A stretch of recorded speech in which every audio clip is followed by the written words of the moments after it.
Bonjour à tous et bienvenue sur le Pastry Show numéro 2. Vous avez été nombreux à aimer la première vidéo sur la brioche. J'espère que chez vous, vous avez réussi à faire des brioches magnifiques, pleines de moelleux, pleines de gourmandise et pleines de beurre, parce qu'on adore ça le beurre.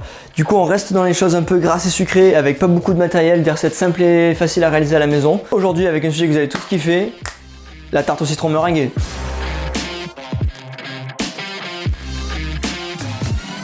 C'est parti, pour une bonne tarte citron meringuée, nous allons réaliser une pâte sucrée avec beaucoup de zeste de citron pour que ça pète en bouche et qu'on ait des arômes de ouf. Ensuite, on va rajouter des petits cubes de citron confit.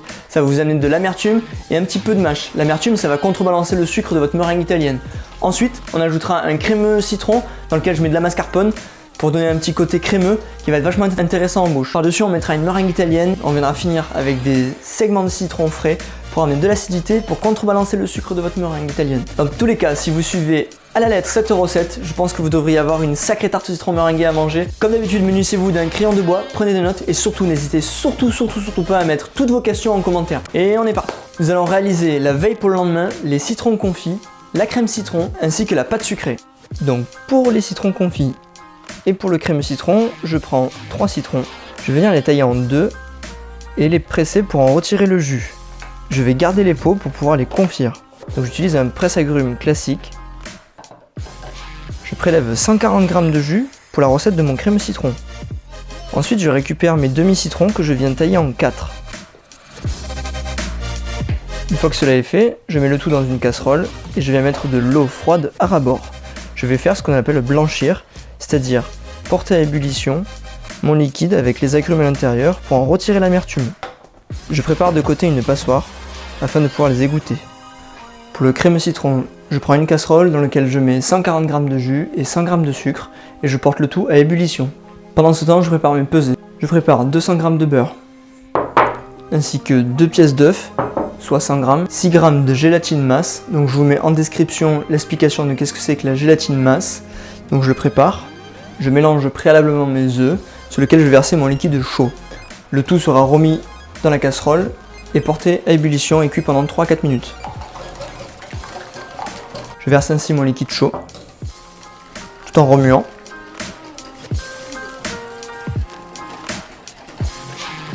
Et je remets le tout dans la casserole. Donc l'eau dans laquelle j'ai fait blanchir mes citrons vient de bouillir, donc je vais les égoutter. Et je reproduis ainsi la même chose 3 fois, donc je blanchis 3 fois mes citrons. Pendant ce temps, je viens cuire mon crémeux. Bien faire attention de toujours remuer votre crémeux, car c'est un crémeux qui a tendance à accrocher souvent dans le fond de la casserole. Donc je préconise de toujours remuer constamment jusqu'à ce que le crémeux soit cuit.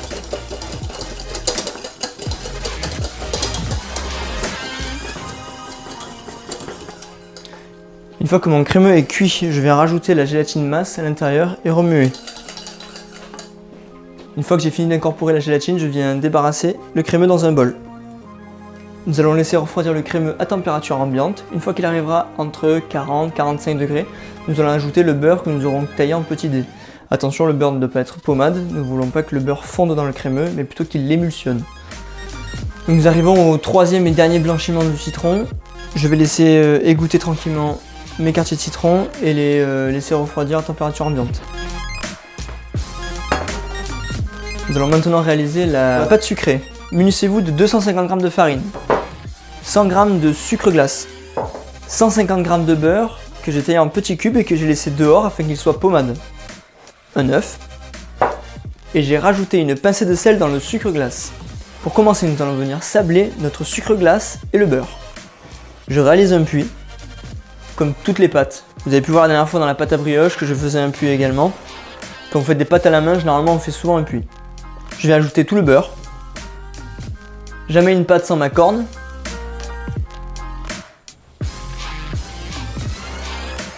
Et c'est parti, je viens sabler. Là je viens rabattre le sucre glace sur le beurre.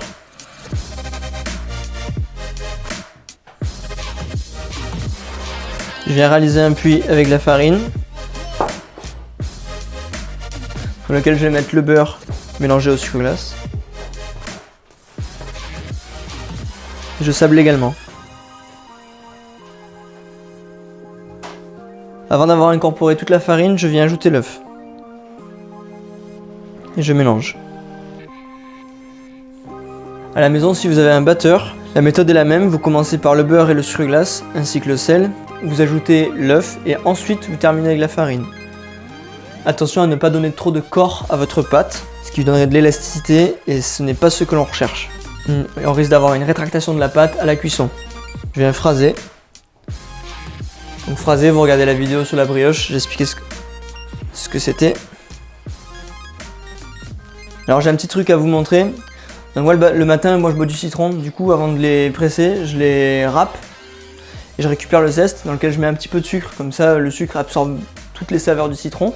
Et ben je garde ça au frigo et dès que je fais des recettes avec des agrumes ou une salade de fruits ou par exemple là une pâte pour une tarte citron meringuée, je vais rajouter un petit peu de mes zestes. Voilà, avec ça vous avez une pâte qui aura forcément un goût de citron, ça va claquer en bouche, ça va être juste génial. Je donne pas trop de corps à ma pâte.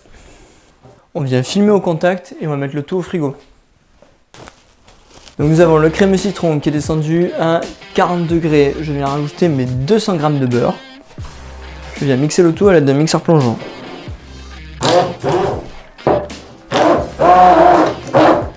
Le but étant d'émulsionner le beurre avec le crémeux. Une fois que le beurre est émulsionné, je viens rajouter 80 g de mascarpone.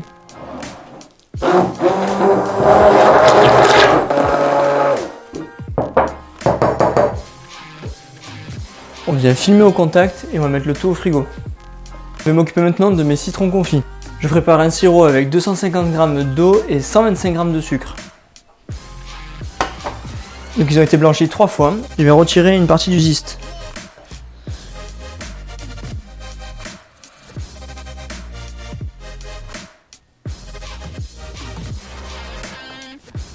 Une fois que j'ai retiré une partie du zeste, je vais venir tailler des petits cubes.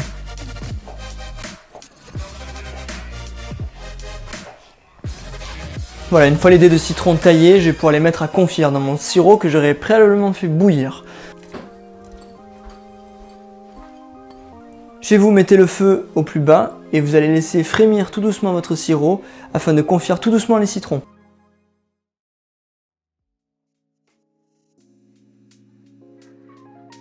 J'ai retiré du feu mes citrons confits que j'ai pu goûter. Il faut qu'ils aient une légère mâche et ce côté fondant au niveau du zeste. Là on est au top. Si vous trouvez que vos citrons confits sont légèrement trop amers, vous pouvez retirer le sirop, remettre les citrons dans l'eau, les blanchir encore une fois et recommencer une petite période de confisage. Il est aussi possible que le sirop ait pris une amertume trop forte, dans ce cas réaliser un nouveau sirop, confire les citrons du coup dans un nouveau sirop. Donc ma pâte a reposé toute la nuit, je vais pouvoir maintenant l'étaler. Je prends un petit peu de farine, il faut venir fleurer ma table, donc fleurer c'est ça. Donc pour étaler ma pâte, je viens donner un coup de rouleau, un quart de tour, un coup de rouleau, ainsi de suite jusqu'à avoir une pâte à 2 mm d'épaisseur.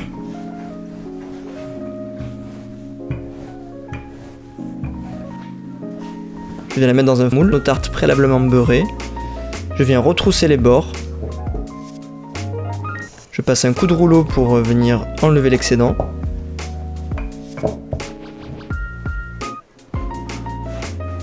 Je viens façonner ma tarte dans mon moule.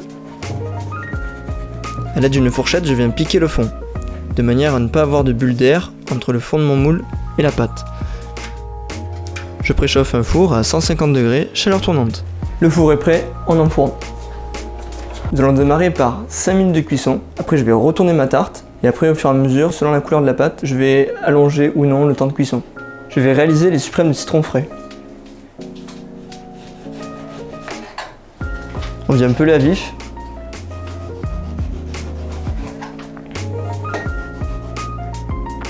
Je viens passer le couteau à gauche et à droite du segment, tout en cisaillant, jamais en appuyant. Après 15 minutes de cuisson, j'ai retiré ma tarte du four. Je ne l'ai pas faite trop colorée, de manière à garder le goût des zestes de citron que j'ai mis à l'intérieur. Ma pâte est maintenant froide, je vais pouvoir la garnir avec la crème citron. Je vais venir tapisser le fond, venir mettre des dés de citron confit et ensuite recouvrir de crème citron.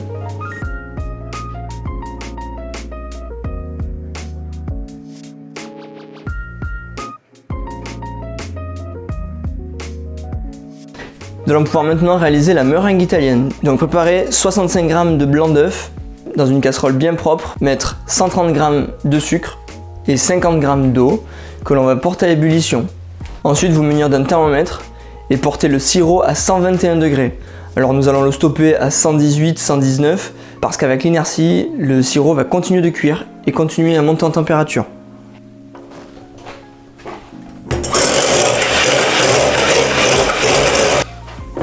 Pour être sûr que votre meringue est bien montée avant d'ajouter le sirop, vous pouvez faire ça. Si les blancs ne tombent pas, c'est que c'est bon.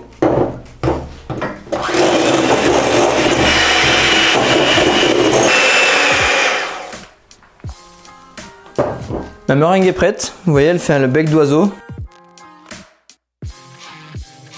Je n'attends pas un refroidissement complet de la meringue.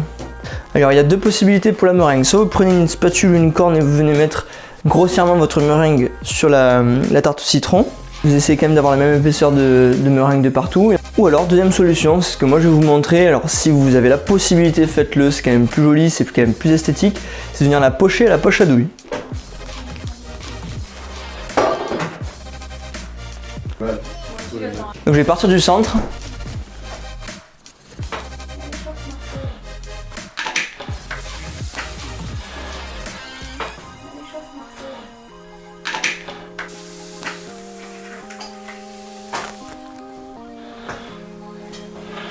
Et voilà. À l'aide d'une spatule, je vais venir faire les bords.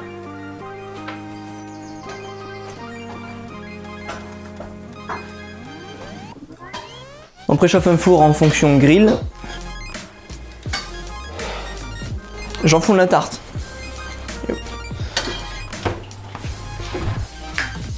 Voilà, la tarte citron à bronzer au soleil. Je vais pouvoir maintenant mettre mes suprêmes de citron frais et mes ailes de citron confit.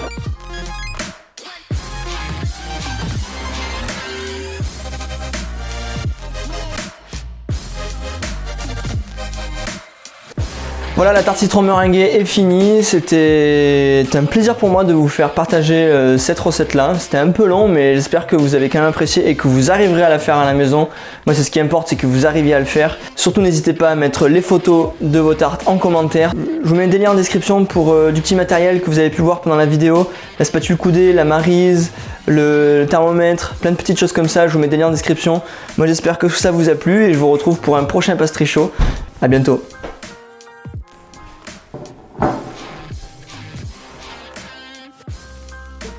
Visuellement,